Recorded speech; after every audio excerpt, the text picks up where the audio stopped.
Assalamualaikum warahmatullahi wabarakatuh. Berjumpa dengan nama saya Widi Setiawan. Saya akun representatif dari Seksi Pengawasan dan Konsultasi 1 KPP Madya Jakarta Timur. Kali ini kita akan membahas mengenai Peraturan Menteri Keuangan Nomor 23/PMK.03 2020 tentang insentif pajak untuk wajib pajak terdampak wabah virus corona. Latar belakangnya adalah dampak pandemi COVID-19 ini telah memperlambat ekonomi dunia secara masif dan signifikan, termasuk terhadap perekonomian Indonesia.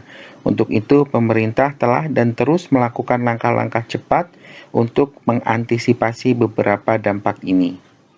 Tujuan dari PMK ini adalah untuk menjaga stabilitas pertumbuhan ekonomi, daya beli masyarakat, dan produktivitas sektor tertentu sehubungan dengan wabah virus corona.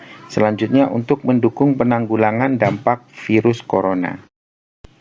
Ada 4 insentif pajak terkait antisipasi dampak ekonomi COVID-19.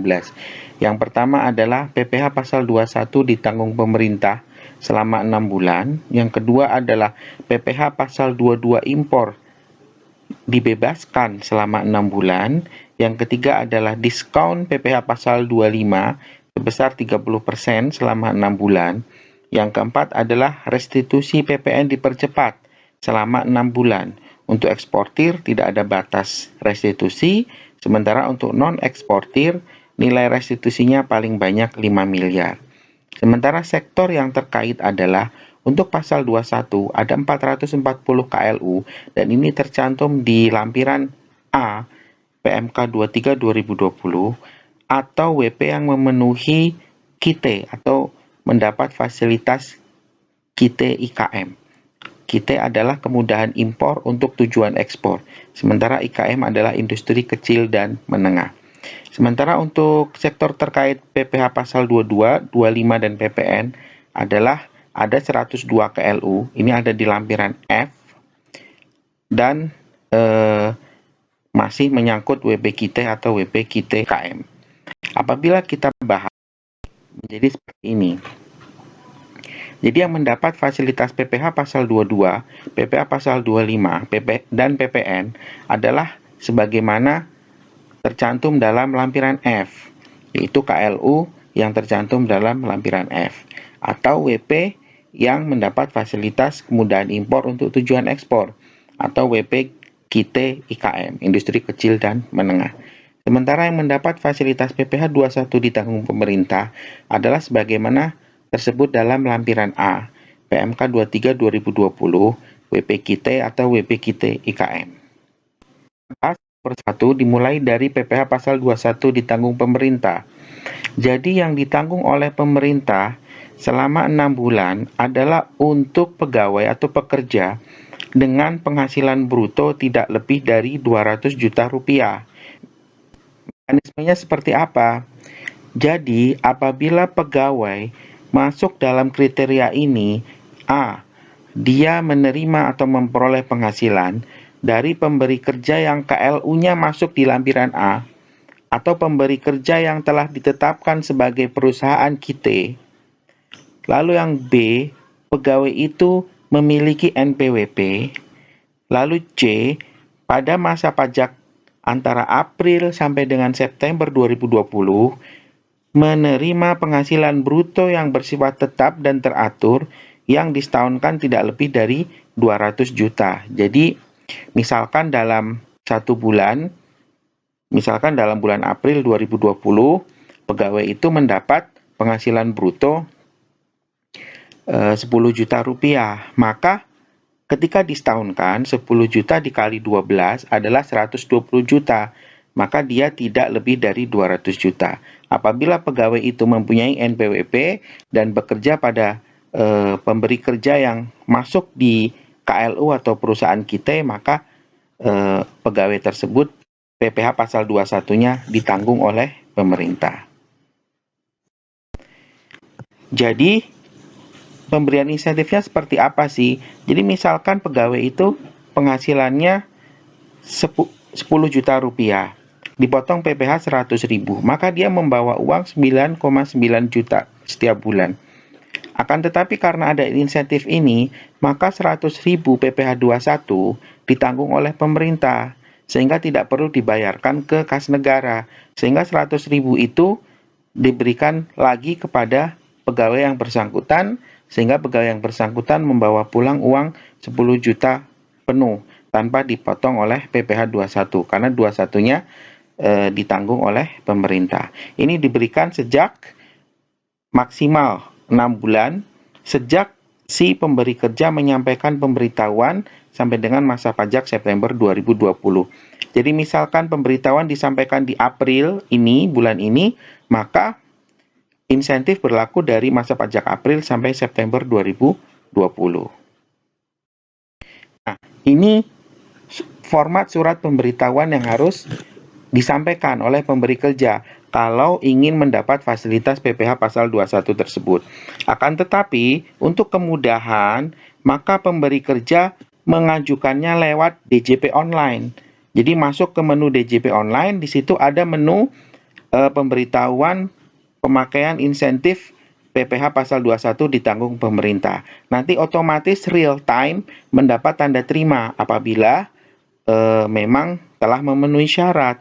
Tetapi kalau misalkan tidak memenuhi syarat, misalkan KLU-nya tidak masuk atau bukan WP yang mendapat fasilitas kita, maka penolakannya juga diberikan secara real time juga oleh aplikasi DJP online. Berikut adalah contoh kasus dari pemanfaatan insentif PPh pasal 21 ditanggung pemerintah. PT ABC mencantumkan KLU di SPT tahunan PPh Badan 2018, yaitu 10213 untuk industri pembekuan ikan. Pada bulan April 2020, PT ABC membayar gaji atau upah sebagai berikut. 1. Kepada 100 pegawai, 90-nya ber-NPWP, 10-nya tidak ber-NPWP, sebesar 2 kali UMR. Dan yang kedua, untuk 5 direksi dengan gaji plus tunjangan per bulan masing-masing 20 juta rupiah. Lalu kepada 20 buruh kontrak, penerima upah berdasarkan hasil produksi. Pembahasannya, karena KLU 10213 masuk dalam lampiran A PMK 23 2020 pada nomor urut 6, maka PT ABC berhak untuk memanfaatkan insentif, akan tetapi harus menyampaikan pemberitahuan akan menggunakan fasilitas insentif tersebut melalui DJP online. PT ABC akan mendapat tanda terima pemberitahuan langsung dari DJP online. Bagaimana mekanisme penggunaan insentif tersebut? Baik, untuk 90 pegawai yang ber-NPWP, kita hitung penghasilan bruto pada bulan April 2020. Tadi disampaikan penghasilannya adalah 2 kali UMR. UMR Jakarta adalah 4,2 juta, sehingga penghasilan yang diterima pada April 2020 masing-masing adalah 8,5 juta rupiah. Ketika disetahunkan, penghasilan bruto tersebut menjadi 102 juta 416.376. Ini masih di bawah 200 juta.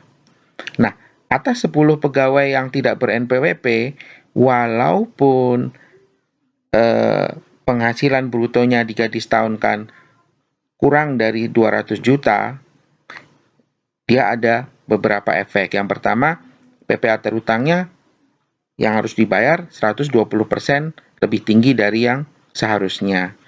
Dan atas PPh tersebut tidak diberikan insentif ditanggung pemerintah. Jadi, atas 90 pegawai karena dia ber-NPWP dan penghasilan brutonya di bawah 200 juta, maka PPh-nya ditanggung pemerintah sehingga dia menerima gaji atau penghasilan bruto full setiap bulan.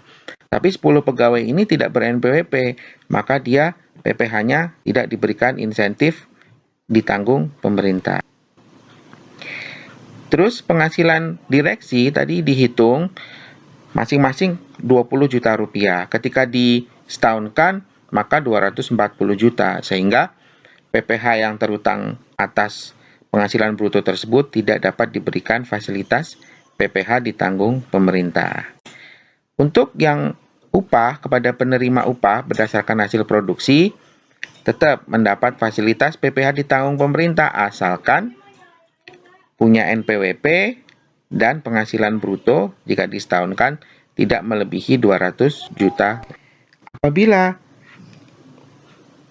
pemberi kerja telah menggunakan insentif PPh 21 ditanggung pemerintah ini, maka berkewajiban untuk menyampaikan laporan. Laporan disampaikan 2 kali. Untuk masa pajak April sampai Juni 2020, disampaikan maksimal 20 Juli 2020. Untuk masa pajak Juli sampai September 2020, disampaikan maksimal 20 Oktober 2020. Laporannya harus dilampiri dengan SSP atau cetakan kode billing sejumlah PPh 21 yang telah ditanggung oleh pemerintah dan telah diberikan secara tunai kepada para pegawai. Untuk SSP-nya tidak perlu dibayar, tetapi harus diberi cap atau tulisan PPh 21 ditanggung pemerintah X PMK nomor 23 /PMK.03/2020. Selanjutnya adalah pembebasan PPh pasal 22 impor selama 6 bulan. Siapa yang berhak mendapat insentif? WP yang masuk di KLU lampiran F PMK atau telah ditetapkan sebagai perusahaan KIT.